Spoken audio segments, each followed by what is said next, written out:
So we are in Cody, Wyoming. Yesterday, what was yesterday's date? 26th? Yeah, that's it. June 26th. We hit Gardner, Montana about 1 o'clock, which is the one of the north entrances on Yellowstone National Park. So this is around 1 o'clock. We drove up through some of the hot springs areas over in here, and then we ended up working our way down towards Old Faithful. We caught Old Faithful about 5 minutes before it was to go off. Otherwise, Old Faithful, I think, runs about every hour and a half. So if you're on your way down and you happen to see people, maybe ask, hey, you know when Old Faithful last went off, so then it gives you maybe an idea roughly on the time that you might be able to catch it. We drove up through West One of the good tips, I think, is from Lake Village going up to Tower Roosevelt area. If you're at 6 o'clock or later in the evening, last night in this stretch we ended up seeing 5 black bears.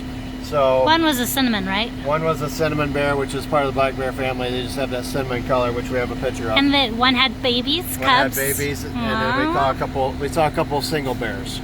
So anyways, I believe from 6 o'clock till dark. And we also saw the elk with the big horns, yes, the bull elk. Yes, we also saw monster bull elk, which was really cool to see. They were bedded down. So 6 o'clock to dark in this area. Then we cut over to Lamar Valley. In Lamar Valley, we saw lots of elk, lots of buffalo, the most of both in that between Lamar River and the Soda Butte Creek area. Lots of buffalo, lots of elk. Now, the one thing to keep in mind is once it is dark, if you're camping, that's one thing, maybe you're close by, or if you're staying in Gardner, it takes quite a while. The main figure 8 loop in Yellowstone is roughly 250 miles, and most of the time you're going to be doing 25 to 45, and there's a lot of stops depending on if there's wildlife or even construction, which we ran into a couple times. So last night on our way out, we went up through Cook City, which is very, it's kind of a older, it's a little bit run down, to be honest. It's kind of cool looking in some ways. It's got that Old West feel, but it is maybe a little bit run down. But we hit this getting towards dark, and we drove out 212, which is the Beartooth Pass, which I have drove that in the evening. It's a beautiful drive. Now, however, last night, because of where we were at, we ended up driving 296 Wyoming Chief Joseph Scenic Byway through around 9, 10 o'clock, 11 o'clock at night, 62 miles from where it turns into Chief Joseph Highway to Cody, Wyoming. And there were cattle on the road. Very windy, open range cattle. I mean, black Angus, so you're coming around, you got to really go slow. We went below the speed limit, probably about 20 miles an hour below the speed limit much of the time. A lot of 20 mile an hour hairpin turns. I would highly recommend doing this drive during daylight. The day. Yes, it had the butt factor going when you're going around 20 mile hairpin turn, and all of a sudden there's a black Angus cows. We literally drove through herds of cows very slowly in the middle of the road. So in the dark, in the pitch black darkness, and they're not moving out of the way. So anyways, it's an awesome time. So how much time should you use at Yellowstone? I would take any amount of time that you have. If you got 4 hours, hit it. If you got 4 days, hit it. If you got 4 weeks, even better. But yeah, you got your hot springs. There's hot springs everywhere. But yeah, I highly recommend seeing the Grand Canyon of Yellowstone. We skipped it this time. We've seen it before because we opted to try to see the wildlife last night. Also, get your, if you're planning on hitting a lot of national parks, Yellowstone is now $35 for a standard car. So you suggest getting the national park pass? This trip we're out 12 days. We've hit Glacier, which was 35. We hit Teddy Roosevelt. Yellowstone's 35. Teddy Roosevelt was like 30, so it's paid for itself having the $80 thing. Plus, you just wave them the card, and then you feel like they've rolled out the red card before you, even though you're kicking them $80 and all that. But today we're going to be on our way towards Mount Rushmore, the Badlands. I don't think we're going to hit anything else because we got a lot of driving to do next few days getting our way home. So Yellowstone is well worth seeing, but just keep in mind, if you want to see animals, I recommend first thing in the morning or late at night. And Lamar Valley's where a lot of them were last night. Yep, Lamar Valley. And that Valley. stretch from Fishing Bridge and or Canyon Village. Canyon Village up to here was definitely a lot of wildlife. 6 o'clock to dark range, I recommend it if you want to see good chance to see bears. We have seen grizzly. And if you're going through Yellowstone, you want to take time because people are stopping. If you're in a hurry to get through Yellowstone, chances are you're going to get held up because people are pulling over all the time. Traffic stopped. And if you're at like Old Faithful is very busy. So when you're done there, if you're wanting to eat or anything, lines are very long and all that. So keep that in mind. Plan accordingly. So plan accordingly. So either watch, kind of stand back, watch the geyser, and if you're wanting to eat something, as soon as the geyser's getting done, book it towards the cafeteria if you're wanting to eat there, something like that. So you're kind of first in line. Hit the food first, then the souvenirs. Otherwise, you're going to be in a line for a long time, wasting time. So have a good trip at Yellowstone. It's worth seeing whether you got 4 hours or 4 days or however much time you can put in there. But just plan. You're going to see something that's pretty amazing in there. So it's well worth it.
We're at the Golden Gate, Yellowstone. They winded through here in 1885. Can you imagine making this road?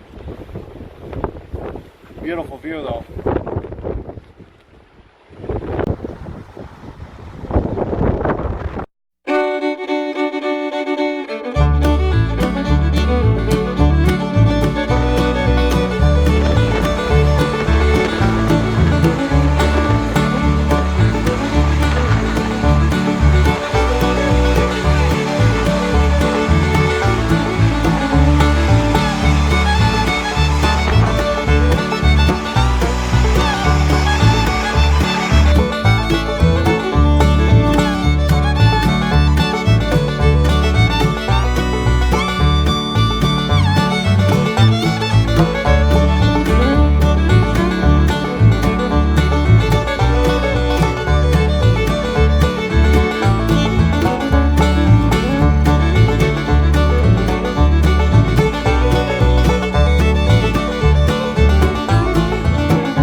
fifth bear we've seen today at Yellowstone.